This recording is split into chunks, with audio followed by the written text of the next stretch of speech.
여러분 안녕하십니까, 진성호입니다. 김명수 전 대법원장이 퇴임한 지 오늘로 꼭 한 달이 된다고 합니다. 그런데 이제 검찰의 김명수에 대한 수사가 급진전을 보이고 있습니다. 자, 현직 대법원장을 소환하기가 부담스러웠을 겁니다. 그리고 지금 수사팀이 조금 바뀐 모양입니다. 그렇긴 하지만 김명수에게 불리한 결정적인 추가 녹취가 나왔습니다. 자, 지금 당시 이 일을 처리한 이 김명수 대법원장의 측근이라고 할 수 있는 김인겸 당시 법원행정처 차장이 검찰 조사에서 참고인 신분에서 피의자로 전환됐습니다.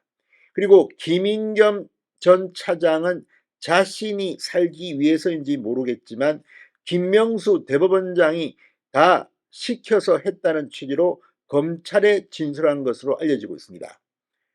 자, 방금 전 TV조선의 단독 보도입니다. 김명수 앞으로 힘들게 됐습니다. 추가 녹취가 터진 겁니다. 진성호의 융단 폭격 시작합니다. 김명수 전 대법원장을 융단 폭격합니다.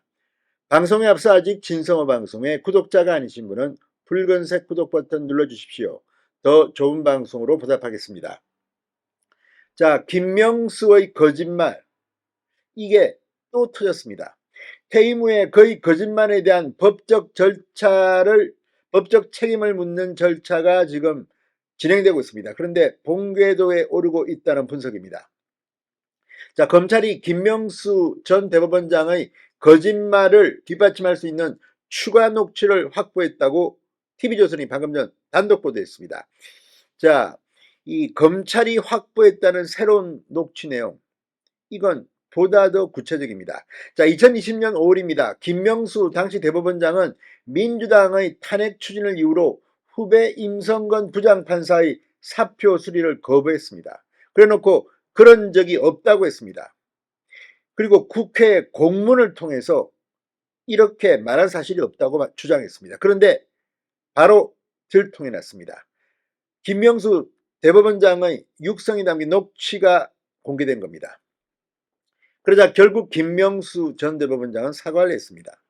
자, 그런데 남아있는 녹취록은 이 녹취록뿐만이 아니었습니다. 당시 임부장 판사가 김명수 대법원장 면담을 끝내고 김인겸 법원행정처 차장을 찾아가 김명수 대법원장과의 대화 내용을 설명했는데 그 내용 역시 녹취 증거로 남아 있었다는 겁니다.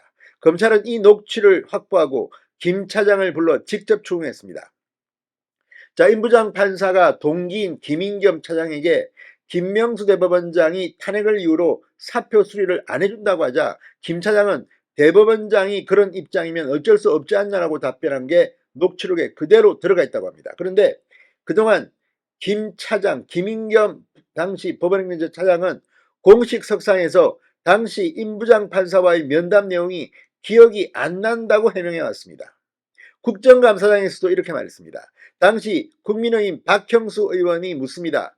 임성건 판사가 대법원장 면담하고 난 후에 차를 한 잔 마시면서 대법원장이 탄핵 운운하면서 사표를 못 받겠다고 한다, 이렇게 말했다고 하거든요. 이렇게 묻자 김인겸 당시 서울가정법원장은 저는 그런 취지의 말은 들은 기억이 없습니다. 그런 말을 했는데 기억 못할 수 있는 것인지 그런 말을 한 적이 없다고 말씀드린 건 아닙니다. 자, 아무튼 기억나지 않는다고 했습니다. 자, 그런 말을 한 적이 없다고 말씀드린 건 아니라고 했습니다. 그런데 새로운 녹취가 터지면서 김 차장도 김명수 대법원장이 정치적 이유로 사표를 수리하지 않았던 사실을 알고 있었다는 것이 입증된 것으로 보입니다. 자, 김 차장은 원래 참고인 신분이었습니다. 그런데 이 녹취가 나오면서 김명수 대법원장과 같은 혐의를 받는 피해자 신분이 된 것으로 보입니다. 자, 김인겸 차장, 검찰이 이미 소환 조사를 했습니다. 김인겸 차장은 처음에는 서면 조사를 받고 방문 조사를 받고 그 뒤 소환 조사까지 받았습니다. 세 차례나 조사를 받은 겁니다. 지난 7월 마지막 조사 때 김 차장에게 이 새로운 녹취를 들이댔다고 합니다. 무엇보다 김 차장은 국회에서 기억이 안 난다는 김명수 대법원장의 허위 답변서를 작성한 최종 결재권자이기도 합니다. 그래서 사표를 수리하지 않은 직권남용 혐의에 대해 허위 공문서 작성 혐의까지 받는 피의자 신분으로 전락하고 만 겁니다. 자, 그런데 김인겸 차장은 이 혐의에 대해서 어떻게 말했을까요? 죄를 다 김명수에게 돌린 것으로 보입니다.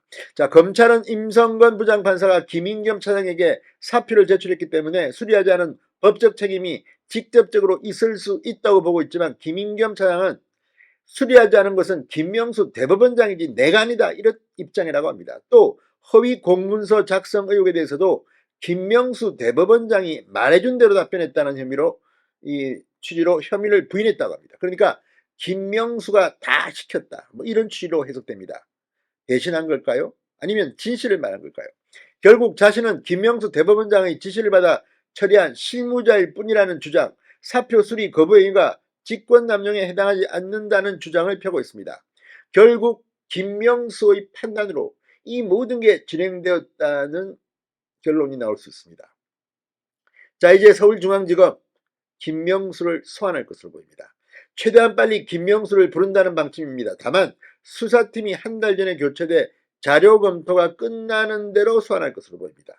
이 정도까지 오면 김인겸 차장이 다 풀었기 때문에 김명수의 사법 처리는 가능성이 상당히 높아 보입니다.